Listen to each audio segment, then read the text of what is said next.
Hey, this is Dr. Paul, and I wanted to send out a quick video message for this week's Friday's findings in regards to the whole coronavirus situation.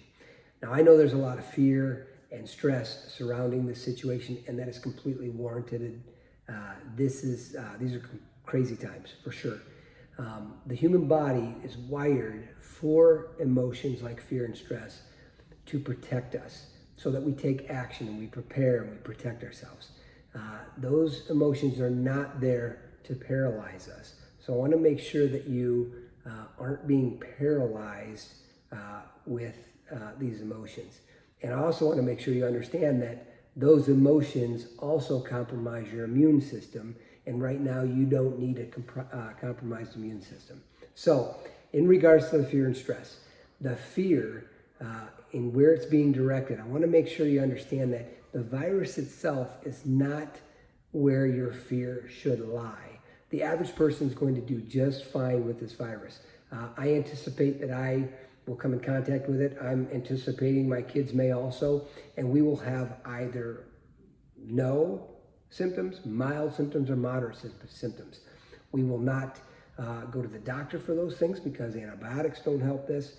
There are no antiviral medications for this. There really is no treatment for this. So it will run its course in the average person as it would in a typical cold or flu-like illness. So the fear shouldn't be in the virus itself. The whole social distancing and the quarantine situation and staying in is to slow the rate at which the infection hits the U.S. So if too many people get infected, the people that do need hospitalization, and too many of them get hit at one time and need hospitalization, our healthcare system can't handle that, and it will collapse, and our hospitals will become overrun and crushed. So the fear is in slowing down the rate of the infection and how hard and fast it hits us, not the virus itself. I want to make sure you're clear on that, because most people listening to this right now are not going to have a problem with this virus.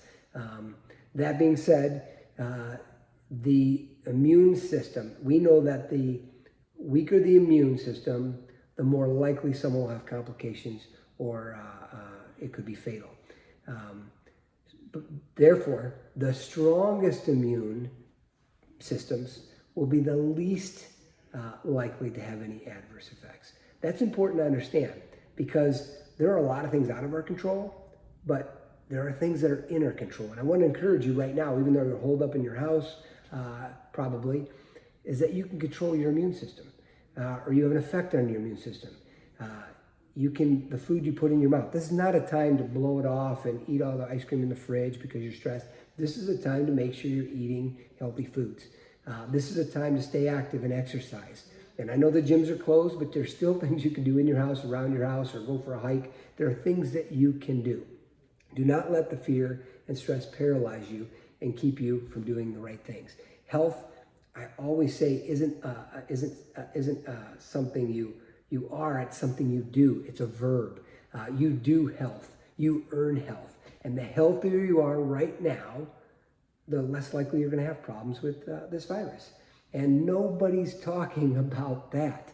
That's a critical thing. Washing your hands is super important. Coughing into your elbow, that's important. Staying away from big social gatherings, that's important. Avoiding sick people, that's important. But I will never put more faith or emphasis on something other than this, and that's the body, my body.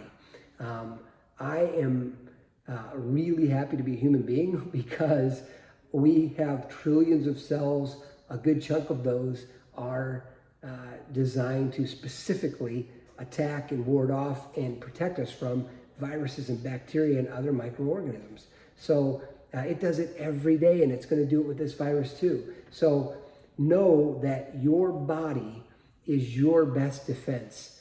Don't forget that. The other thing, and not to sound hokey in regards to the whole situation, is right now I'm proud to be an American, because as an American, I know our ancestors have gone through crazy things. We've gone through crazy things. The Depression, my grandparents went through, 9/11, the crash of 2008. We've had a lot of adversity as humans, and we always pull through. So, all that being said, I know it's crazy times, but if I could show you where you would be 1 year from now, what your life would look like, you would be healthy, your family would be healthy, you would be back to work, your investments would be back on the rise. If I could show you all that, what would your emotional state be right now compared to what it is right now? It would be a lot better. And I firmly believe that that's the case. With such a few, which is the smallest percentage of people that are going to fall into the fatality rate, you're very unlikely going to be one of those people. So just know that you're a healthy human being and your body is equipped to fight viruses, infections. And right now you're doing what you can to prevent the spread of it. And you're going to do what you can to boost your immune system to make yourself less likely to be at risk for having complications. So I hope this helps. It is crazy times. You should have some fear. You should have some stress, but don't let those emotions drive you to take proper actions and prepare yourself and do the right thing and come together with your family and come together as a country right now because we're all fighting the same thing. So I hope it helps. I'll keep you posted with other information on the Friday's findings. If anything really important comes up that I need to share, I'll share it between now and next Friday. But stay well, enjoy your family.